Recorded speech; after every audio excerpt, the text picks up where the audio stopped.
I'm Pastor John from the Baptist Church in the Great Valley, and we've been exploring the Schuylkill Canal.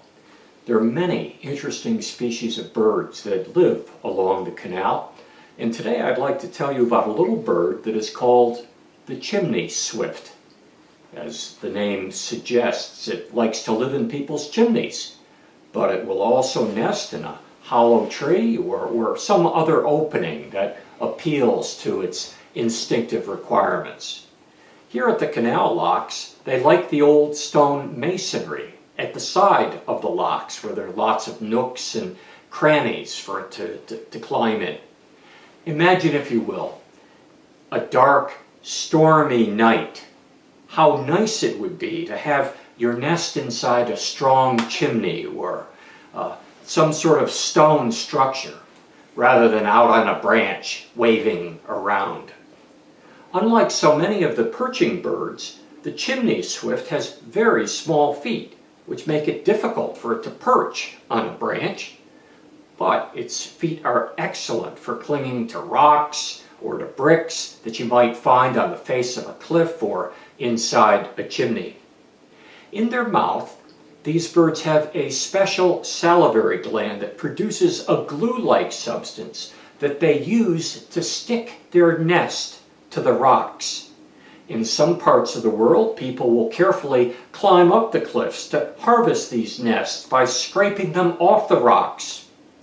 And do you know what they do with them? They make bird's nest soup. Delicious. Swifts have little beaks, but they have a huge mouth that they use when they're flying, hunting for insects. They're among the most acrobatic of flyers, and they love flying over the water where there are no branches or obstacles they need to avoid.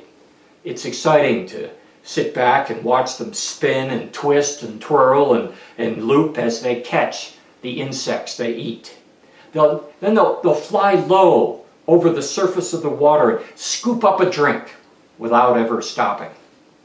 Now, people always ask, what happens to these birds if someone happens to light a fire in the fireplace down below? Well, quite simply, if it gets too hot, the birds will leave the chimney. But that doesn't happen very often in the summertime, and every fall, these birds migrate all the way to Peru in South America. They only come back to this area to breed in the summer. It's amazing to think that such a little bird flies all that way twice each year. Swifts like to build their nests in spots that are safe and strong and solid. Do you remember the story that Jesus once told about a wise man and a foolish man? The wise man built his house on a rock. I bet that was hard work, because rocks usually are not at all level. You would have had to build up one side and level it all off and make it all even. It would have taken patience and self-discipline and perseverance and lots of hard work, hauling in stone and fill just to get things leveled up before he could even begin building his house. The foolish man built on the sand, which was so much easier. 10 minutes with a rake and the site was level and he was ready to begin. Easy peasy, no sweat. Sometimes we may be tempted to take the easy way, the quick way, the lazy way. But when the storm came, the house built on the sand got washed away. So when you see a chimney swift, you can remember the example of building its nest in a way that makes it safe and secure.